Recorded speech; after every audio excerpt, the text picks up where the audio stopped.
హరీష్ రావు గారు ఉండి ఈ కేసు హియరింగ్ వస్తున్నది, దీని మీద దీని మీద దోషులుగా తేలుతారు కాబట్టి కిరాయి అంతకులతో చేపించిండు. ఎవరు కూడా స్థానికులు ఇంత ధైర్యం చేయరని చెప్పి ఓపెన్గా భార్య బిడ్డ క్లియర్గా ఏడుస్తూ రోధిస్తుంటే నిజంగా ప్రతి ఒక్కరు కూడా చెల్లించిపోతున్నాం. ఇక తెలంగాణ 4 కోట్ల మంది ప్రజలు 4 కోట్ల మంది వాళ్ళ డాటర్ తినండి మీరు ఎంత క్లియర్గా ఉన్నదో.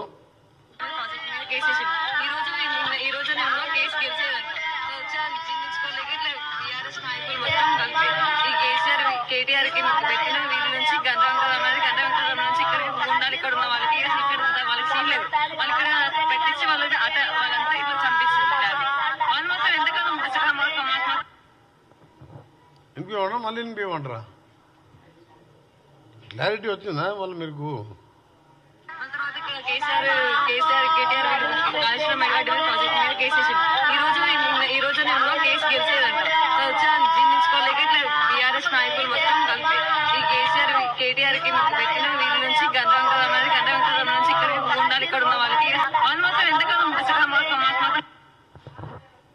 కేసీఆర్ కేటీఆర్ హరీష్ రావు వీళ్ళ మీద కేసు వేసినందుకు కక్ష కట్టి కార్యక్రమం చేసిందని చెప్పి ఆ అమ్మాయి క్లియర్ కట్గా చెప్తున్న విషయం. సామాజిక కార్యకర్తకు ఎవరు ఉంటారు ఆయనకు శత్రువులు చెప్పండి మీరు? ఆయన ప్రజాధనం 1,00,000 కోట్లు దోసుక తిన్నారని చెప్పి కోర్టులో సీరియస్గా ఫైట్ చేస్తుండ్రు. ఇంత అన్యాయంగా ఎక్కడ చూడలే. అదొక టీఆర్ఎస్ పార్టీకే. ఆ రోజుల్లో నీళ్లు పోసుకొని పెట్రోల్ లాగా యాక్టింగ్ చేసుకుంటూ అగ్గిపెట్టి దొరకలేదని చెప్పి అమాయకులని ఆ రోజు అమాయకుల యువకులనికి చావడానికి కారకులైండ్రు.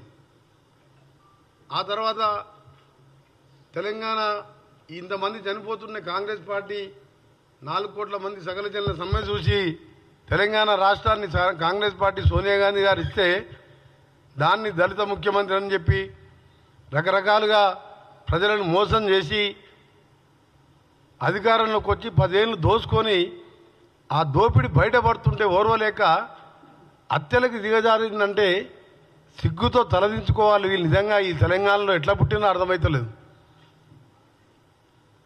మీరు పోయిన ఎన్నికల ముందు చూశాను, వామన్ రావు గారు అడ్వకేటు వాళ్ళ వైఫ్ నడి రోడ్డు మీద డే టైం మర్డర్ చేసిండ్రు. మర్డర్ చేసిన వ్యక్తి ఎవరో అందరికీ తెలుసు. అక్కడ అతని మీద కేసు పెట్టకుండా సిగ్గు లేకుండా అతనికే టికెట్ ఇచ్చింది, మళ్ళీ ఎమ్మెల్యే టికెట్. అక్కడ ఉండి ఆ రౌడీజం మైనింగ్ శాండ్ మైనింగ్ అన్ని మాఫియాలు తయారు చేసుకుంటూ అక్కడ శ్రీధర్ బాబు గారిని కూడా ఆయన ఎవరు జోలికి పోయే వ్యక్తి, ఆయనను కూడా హత్య చేయించే ప్రయత్నం చేసిన వ్యక్తికి మళ్ళీ ఆయనకే టికెట్ ఇచ్చిండు. దేశమంతా రాష్ట్రం అంతా కోడే కూసింది. వామన్ రావు భార్య భర్తల హత్య కారకులు ఎవరు, ఆయనకే టికెట్ ఇచ్చిండు.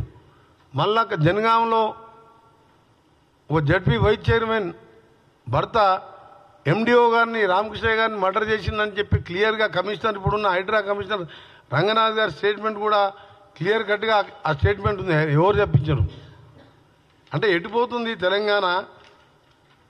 దీనికోసమైనా తెలంగాణ మనం తెచ్చుకున్నది. ఈరోజు అపహరించిన రోజే రామకృష్ణ హత్య, ఏది ఎండిఓ గారిది. క్లియర్ కట్గా భూ వివాదాలే కారణం. వరంగల్ సిపి ఏవి రంగనాథ్, బీఆర్ఎస్ నేత జెడ్పీటీసీ భర్త గిరిపోయిన అంజయ్యే మాజీ ఎంపీడీఓ రామకృష్ణ హత్య సూత్రధారి. ఈ కిడ్నాప్ హత్య సుపారీ గ్యాంగ్ చేసింది. ఈ అంజయ్య హత్య కంటే ముందు బాంబను అని చెప్పి క్లియర్గా కమిషనర్ గారు స్టేట్మెంట్ ఇచ్చారు. ఈరోజు ఓపెన్గా గండ్ర వెంకటరమణారెడ్డి గారు ఆ రోజు మా పార్టీలో గెలిచి అమ్ముడు పోయి మళ్ళీ వాళ్ళ భార్యని టీఆర్ఎస్లో జడ్పీ చైర్మన్ చేసుకొని